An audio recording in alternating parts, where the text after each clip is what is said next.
आज हम लोग पढ़ेंगे संविधान के भाग 1, जिसमें हमारा दिया है संघ एवं राज्य क्षेत्र। आर्टिकल जो है अनुच्छेद 1 से 4 तक है भाग 1। तो देखिए इसमें पहले मतलब अनुच्छेद पहले में है ABC, मतलब 3 है, मतलब समझिए कि ABCD करके है। तो इसमें पहले ए में दिया है भारत राज्यों का एक संघ है। तो इसका मतलब ये हो गया भारत कई राज्य मिलकर एक देश बना है, जो मतलब भारत है वो कई राज्यों का संघ है। तो देश भी कई तरह से बनाए जाते हैं। एक प्रकार से देखिए ये जो है कन्फेडरल परिसंघ, जिसे हिंदी में कहते हैं परिसंघ। कन्फेडरल मतलब बहुत कमजोर होता है, समझिए कि बहुत लूज टाइप। इसमें मतलब थोड़ा सा भी मतभेद हुआ तो कई राज्य गांव जो राज्य होते हैं मतलब निकल के चले जाएंगे, अपना अलग देश बना लेंगे। लेकिन ये जो फेडरल होता है ये इससे थोड़ा मजबूत होता है। इसमें जो राज्य होता है उनमें कोई मतलब विशेष प्रकार समझिए कि इनमें भी इसी प्रकार से है, ये भी मतलब कमजोर ही माने जाते हैं। जैसे कि अमेरिका को ही आप ले लीजिए, वहां 50 राज्य है। उन 50 राज्यों का जो झंडा है वो भी अलग है, उनका जो संविधान है वो भी अलग है। और ये जो अमेरिका है तो इनमें मतलब थोड़ा सा मतभेद हुआ तो समझिए कि टूट जाएंगे। लेकिन ये यूनियन, इसका भी मतलब संघ होता है, फेडरल का भी मतलब संघ होता है, यूनियन का भी मतलब संघ ही होता है। एक प्रकार से समझिए कि जो अपना भारत देश है एक यूनियन है, एक संघ है। तो इसमें दिया भी गया है भारत राज्यों का एक संघ है। तो मतलब ये समझिए कि ये बहुत मजबूत होता है। जो यूनियन वाला संघ होता है ये बहुत मजबूत होता है। इसमें मतलब ऐसा नहीं है कि एक राज्य का, जैसे हमारे भारत में 28 राज्य हैं तो हमारा जब मन करे तब निकल जाए, ऐसा नहीं होता है। हमारे देखिए भारत में जितने भी राज्य हैं सबका एक ही झंडा है, ओनली वन भारत का जो झंडा है वो एक ही है। पहले था जो मतलब हमारा जम्मू कश्मीर था उसको 370 के तहत हटा दिया गया है। पहले जम्मू कश्मीर देखिए वो अपना अलग देश बनाना चाहता था, लेकिन मोदी जी हमारे ऐसा कर दिए उसको राज्य ही नहीं छोड़े, उसको केंद्र शासित प्रदेश बना दिए। अब वो सोचता है कि हमको राज्य ही छोड़ दे तभी अच्छा है, लेकिन हमारे मोदी जी कहां मानने वाले हैं। अब यहां पे देखिए ये तो हो गया भारत राज्यों का संघ है। जो बी है ये कहता है राज्यों को पहली अनुसूची में रखा गया है। मतलब जो राज्य है, आखिर हम कैसे जानेंगे कि उत्तर प्रदेश राज्य है, कैसे जानेंगे बिहार राज्य है, झारखंड राज्य है। तो इसी प्रकार से समझिए कि राज्यों को पहली अनुसूची में रखा गया है। संविधान का मतलब जो पहले ही आप बुक पढ़ेंगे तो उसमें 4 पेज जो होगा यही दिया रहेगा। और ये जो सी है ये दिया है 3 प्रकार के क्षेत्र हैं। समझिए कि भारत में आप 3 प्रकार के क्षेत्र हैं।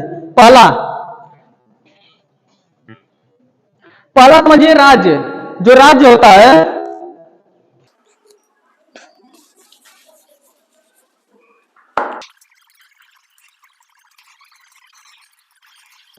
देखिए इसमें कहा गया है कि 3 प्रकार के क्षेत्र हैं। तो देखिए यहां पे क्या है, राज्य 28, केंद्र शासित प्रदेश 8, और जो अर्जित भूमि है मतलब अर्जित क्षेत्र 0 है, एक भी नहीं है। अब इसको देखिए कैसे शामिल किया जा सकता है। मान लीजिए पाकिस्तान में बलूचिस्तान की मांग की जाए और भारत जाकर वहां पे मतलब उनकी मदद कर दे तो अपने में शामिल कर सकते हैं। देखिए अनुच्छेद 1 खत्म हो गया। अब अनुच्छेद 2 को हम समझेंगे। इसमें कहा गया है कि संसद राष्ट्रपति के पूर्व अनुमति सूचना पर किसी विदेशी राज्य को भारत में मिला सकता है। तो इसका मतलब यही हुआ कि कोई भी देश अगर भारत में आना चाहता है, मिलना चाहता है तो उसको अपने देश में मिला सकते हैं। हमको इससे कोई भी लेन देन राष्ट्रपति से नहीं है। ये नहीं है कि राष्ट्रपति कहेगा तभी हम मिला सकते हैं। अगर राष्ट्रपति ज्यादा टिक टाक करेगा उसको महाभियोग लगा के हटा देंगे, वो कुछ नहीं बोलता है। एक प्रकार से समझिए कि जो परिवार में फूफा जी होते हैं एकदम उन्हीं के भांति एक राष्ट्रपति होता है इस चीज में। तो एक प्रकार से देखिए यहाँ पे सिक्किम जो है, ये जब चीन वाले तिब्बत पे अपना अधिकार जमाए तो यहाँ जो लोग थे इन लोगों को गुलाम बना लिया। उसके बाद यहाँ से लोगों को कहीं इधर भेज दिया, कहीं इधर भेज दिया, कहीं इधर भेज दिया, मतलब समझिए कि दूर दूर भेज दिया। परिवार उन लोगों का बिछड़ गया, अलग हो गए। तो सिक्किम वाले सोचे कि हमारे ऊपर यही चीज हो ना जाए, तो उन लोग आए भारत के पास, बोले कि हमको अपने में शामिल कर लीजिए। तो यहाँ पे भारत सरकार तुरंत आइए, तो लेकिन सिक्किम वाले सोचे कि कहीं ये भी हमारे साथ ऐसा ना करें। तो उन लोगों ने भारत सरकार से ये कहा कि आप हमको ऐसा नहीं ना करेंगे कि हमारे परिवार में 4 लोग हैं तो आप किसी को झारखंड में भेज दें, किसी को राजस्थान में भेज दें, किसी को उत्तर प्रदेश में भेज दें, तो मान लीजिए परिवार अलग हो जाएंगे ना। तो भारत सरकार ने कहा ऐसा कोई बात नहीं है, हम खुद वासुदेव कुटुंबकम वाले हैं, ऐसा नहीं करेंगे। तो आर्टिकल 2 आप लोग समझ चुके होंगे। अब हम समझाएंगे आर्टिकल 3। देखिए हम लोग अब अनुच्छेद 3 को जानेंगे। इसमें दिया है राज्य का नाम सीमा क्षेत्र में परिवर्तन कर सकते हैं। मतलब जो संसद होते हैं वो किसी भी क्षेत्र का परिवर्तन कर सकते हैं, नाम में परिवर्तन कर सकते हैं, सीमा में परिवर्तन कर सकते हैं, किसी भी राज्य का। अब यहां पे देखिए, जिस तरह मध्य प्रदेश से छत्तीसगढ़ 1 नवंबर 2000 को निकाल दिया गया था। उसके बाद देखिए यहां से यूपी से मतलब उत्तर प्रदेश से उत्तराखंड 9 नवंबर सन 2000 में मतलब विखंड मतलब खंडित कर दिया गया था। उसके बाद बिहार से झारखंड 15 नवंबर 2000 में खंडित कर दिया गया था। इसमें कोई भी ये नहीं है कि राष्ट्रपति इसमें बोल सकते हैं, कोई भी इसमें भेद मतलब कि छेड़खानी नहीं कर सकता है। ये संसद के हाथ में होता है। अगर मान लीजिए 50% जो संसद होते हैं 50%, अगर उसमें सहमति है 50% मिलकर किसी भी राज्य को कोई भी नाम दे सकते हैं या उनके सीमा में परिवर्तन कर सकते हैं। ये आर्टिकल नंबर 3 था। अब हम लोग समझेंगे आर्टिकल नंबर 4।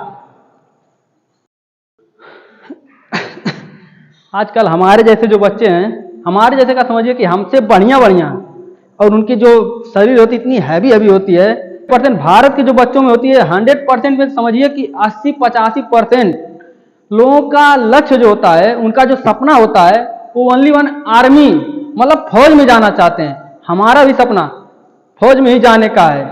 किस्मत देखिए, अगर हो किस्मत साथ देगी तो जरूर एक दिन बनेंगे। जैसे कई करोड़ लोगों का दिल ओनली वन फौज में जाने का है। उसी पे एक कहें कि ऐ वर्दी तू मेरी किस्मत में है कि नहीं है ये तो मुझे नहीं पता, लेकिन तुझे पाने के लिए मेहनत तो बहुत करते हैं। तो देखिए आर्टिकल 4 में कहा गया है कि जब अनुच्छेद 2 व 3 में परिवर्तन किया जाता है तो राष्ट्रपति विरोध नहीं कर सकता है। मतलब यही हुआ कि 2 और 3 में हम बताए हैं कि किसी भी राज्य का नाम मतलब क्षेत्रफल जो होता है, किसी भी नाम सीमा में परिवर्तन 3 में करते हैं तो इसका विरोध राष्ट्रपति नहीं करता है। 2 में जो बताए हैं कि किसी भी राज्य को भारत अपने मिला सकता है, और 3 में नाम में परिवर्तन या सीमा में परिवर्तन कर सकता है। इसमें राष्ट्रपति कोई भी विरोध नहीं कर सकता है। और चीज इस अनुच्छेद भाग 4 में अनुच्छेद 4 में लिखा गया है कि जब अनुच्छेद 2 व 3 में परिवर्तन किया जाता है तो राष्ट्रपति विरोध नहीं कर सकता है। तो फाइनली हम लोग का जो भाग 1 है संविधान का वो खत्म हो चुका है।